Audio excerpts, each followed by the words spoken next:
2 अक्टूबर 1869 को गुजरात के पोरबंदर के एक साधारण परिवार में जन्म हुआ था मोहनदास करमचंद गांधी का, जो आगे चलकर बने भारत भाग्य विधाता, जिन्होंने बिना तलवार, बिना बंदूक, बस एक अहिंसा के हथियार के बल पर भारत को गुलामी की बेड़ियों से आजाद करा दिया, जिन्होंने दुनिया को दिखा दिया कि अहिंसा में कितनी शक्ति है। पूरी दुनिया में उनका ऐसा यश है कि आज भी लोग उनका नाम ऐसे ही नहीं लेते। कोई उन्हें बापू, कोई महात्मा, तो कोई राष्ट्रपिता जैसी उपमाओं से संबोधित करता है। आइए जानते हैं गांधी जी को क्यों कहा जाता है बापू। स्वतंत्रता की लड़ाई में अपना सब कुछ त्याग देने वाले बापू का जीवन हमेशा सादगी से भरा रहा। उनका जीवन किसी साधक से कम नहीं था। बापू ने हमेशा सादा जीवन, उच्च विचार के नियम का पालन किया और लोगों को भी इसकी प्रेरणा दी। एक धोती और लाठी के साथ उन्होंने कई पदयात्राएं की, कई बार कारागार का सफर भी तय किया, लेकिन तनिक भी विचलित नहीं हुए। 1917 में चंपारण सत्याग्रह के दौरान एक किसान ने उन्हें बापू कहकर संबोधित किया था। उसके बाद से ही लोग उन्हें बापू कहने लगे। गांधी जी को महात्मा की उपाधि रविंद्रनाथ टैगोर ने दी थी।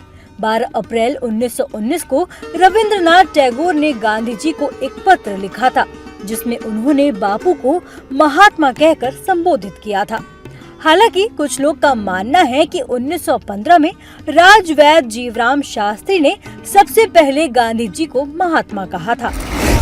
महात्मा गांधी को पहली बार सुभाष चंद्र बोस ने राष्ट्रपिता कहकर संबोधित किया था। नेताजी ने 4 जून 1944 को सिंगापुर रेडियो से एक संदेश प्रसारित करते हुए राष्ट्रपिता महात्मा गांधी कहा था। उन्होंने कहा था कि राष्ट्रपिता का स्वतंत्रता आंदोलन में अहम योगदान है। इसी के बाद से गांधी जी के लिए राष्ट्रपिता शब्द का इस्तेमाल होने लगा। 1948 में भी बापू की हत्या के बाद देश के पहले प्रधानमंत्री पंडित जवाहरलाल नेहरू ने भी रेडियो पर देश को संबोधित करते हुए कहा था, राष्ट्रपिता अब नहीं रहे। कोई सोच भी नहीं सकता था कि बिना हिंसा के स्वतंत्रता संभव है, लेकिन महात्मा गांधी ने ये कमाल कर दिखाया। दुनिया में उनका कद कितना बड़ा है, इसका अंदाजा आप इसी बात से लगा सकते हैं कि भारत की आजादी के 68 साल बीतने के बाद अंग्रेज अपने सबसे बड़े दुश्मन की प्रतिमा अपने देश में लगाने को मजबूर हो गए। बापू की कई प्रतिमाएं और स्मारक उस अमेरिका में भी हैं, जहां वो अपने जीवन में कभी गए ही नहीं। चीन, पाकिस्तान, सऊदी अरब, स्पेन, इराक, इंडोनेशिया समेत दुनिया के 84 देशों में महात्मा गांधी की प्रतिमाएं हैं। बापू आज हमारे बीच नहीं हैं, लेकिन उनके सिद्धांत आज भी दुनिया के लिए प्रेरणा स्रोत हैं। बापू का नया भारत उनके दिखाए सत्य और अहिंसा के मार्ग पर चल रहा है और वैश्विक महाशक्ति बनने की राह पर अग्रसर है।